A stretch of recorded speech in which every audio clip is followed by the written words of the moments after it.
within the realm of unbiased, perhaps. And I have that's my first question. The second one is, where'd you get that hat? I don't recall where I got the hat. I'll answer that question first. Media commentary? You know,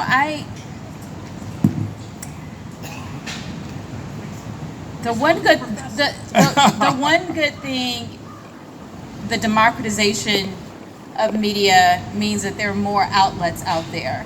There is wonderful journalism that's out there, and it's no longer the hegemony of just the corporate three big media. stations That's or right. corporate media. So I would say support media. I think that people should have a diverse media diet.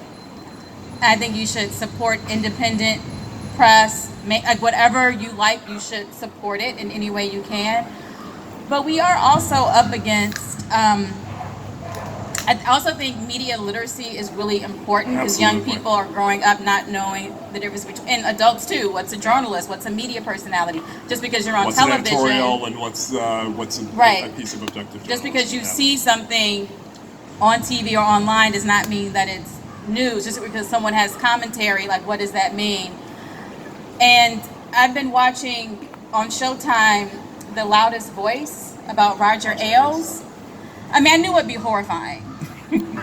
But knowing that Fox News Channel's numbers are more than CNN and MSNBC combined, and the things that it's really pulling back the curtain on the ideologue that Roger Ailes is, and him saying things like people don't want to be informed, they want to feel informed. And this network uplifting and trying to keep a white supremacist view. And I'm not saying this lightly. This isn't about, different, like they say that they are a news channel and they lie.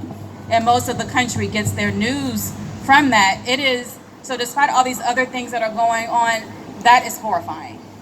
The most dangerous aspect of contemporary media to me today and contemporary society is the fact that there are no agreed upon set of facts, right?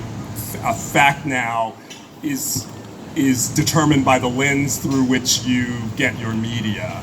And when a society is that polarized and balkanized, it cannot move forward.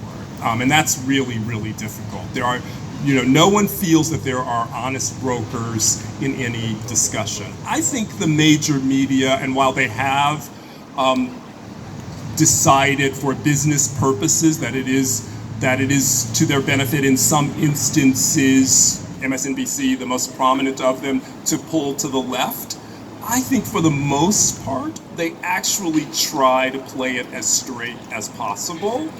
But when you have a president who lies, and they had never been accustomed to saying that a president lies. It was always lies are how do Dean Baquet, the New York Times, used to say, well, you can't say that someone is lying because you don't know what their motivation is.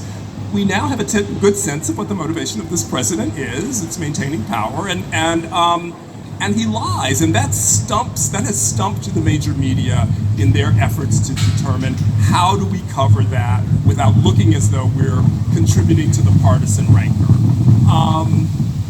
And that's tough. That is tough for society. It's tough for media. We are in a very difficult and dangerous time. And it took how many years for the press to say racist? Yeah, I mean, right. the racially tinged, racially charged, racially motivated.